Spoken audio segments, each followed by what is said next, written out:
అసంతృప్తి. ఈ అసంతృప్తికి కారణమేమిటి? ప్రపంచంలో అన్ని రకాల మనుషుల్ని, అన్ని తరగతుల వాళ్ళను వేధించే వ్యాధి ఒకటుంది.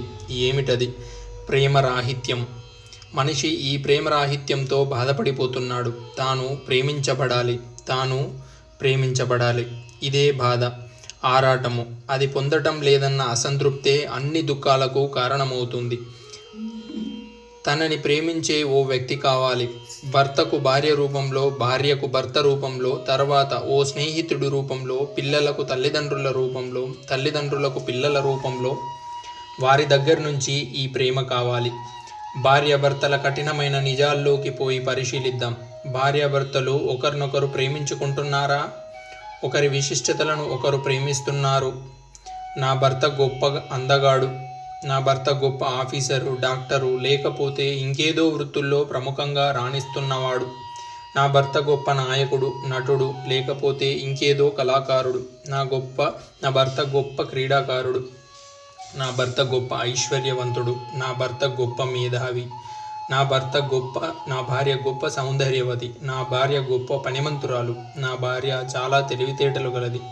అంటే వాళ్ళ క్వాలిటీస్ని ప్రేమిస్తున్నారు, వాళ్ళని కాదు. ఆయా భావనలను ప్రేమిస్తున్నారు, వాళ్ళను కాదు.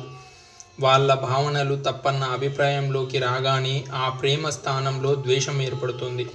ఇహ అక్కడి నుంచి ఒకరంటే ఒకరికి వైముఖ్యం ఏర్పడము, పరిస్థితులను కూలిస్తే విడాకుల దాకా పోవడము, అంగీకరించకపోతే ఒకరినొకరు అసహ్యంగా భరించడము, మౌన పోరాటాలతో బ్రతకడము.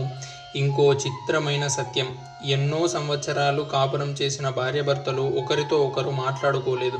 ఇదేమిటి? మాట్లాడుకోకపోవటమేమిటి? ఇష్టంగానో, అయిష్టంగానో, మధ్యస్థంగానో, ఇంకా ఎన్నో రకాలుగా మాట్లాడుకుంటూనే ఉన్నారుగా వాళ్ళిద్దరూ. ఒకరి అభిప్రాయాలతో ఒకరు మాట్లాడుకుంటున్నారు, ఒకరితో ఒకరు మాట్లాడుకోలేదు. ఒకరి అభిప్రాయాలు ఇంకొకరి అభిప్రాయాలతో మాట్లాడుకుంటున్నాయి. అంటే వాళ్ళు బ్రతకడం లేదు, వాళ్ళ అభిప్రాయాలతో బ్రతికేస్తున్నారు. ఇది కఠినమైన సత్యం. కానీ సత్యం 1కి 10 సార్లు మననం చేసుకోండి. మీ జీవితాలు, మీకు తెలిసిన వారి జీవితాలు జాగ్రత్తగా పరిశీలించుకొని చూడండి, అవగతమవుతుంది. ఇహ పిల్లల సంగతికి వచ్చేసరికి, పిల్లలకు తల్లిదండ్రులకి మధ్య ఓ కానరాని ద్వేషం అంతర్గతంగా ప్రవహిస్తూ ఉంటుందని ఎంతమందికి తెలుసు? చిన్న పిల్లల తెలివితేటలు, పరిశీలనా శక్తి అమోఘంగా ఉంటాయి. పిండంగా ఉన్న దశ నుంచి కూడా వారి మెదడు పనిచేస్తూ ఉంటుంది. ఈ విషయం వాళ్ళకి తెలియకపోవచ్చు, తల్లిదండ్రులకి తెలియకపోవచ్చు.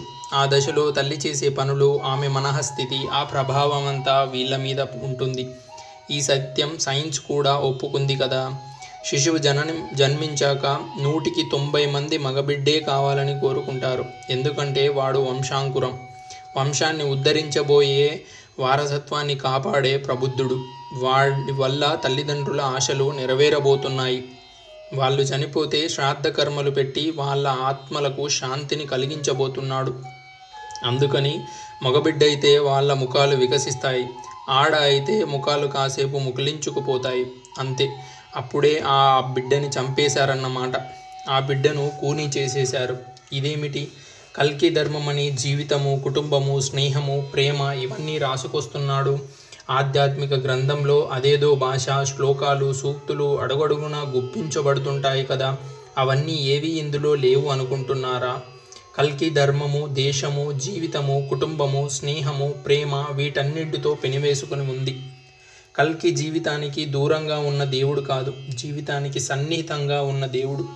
కల్కి ధర్మం ఓ జీవితాన్ని తాకకుండా సమాంతరంగా సాగిపోయే ఆధ్యాత్మిక ధర్మం కాదు, మీ జీవితాలకి, కుటుంబాలకి పెనవేసుకొని ఉన్న ధర్మం.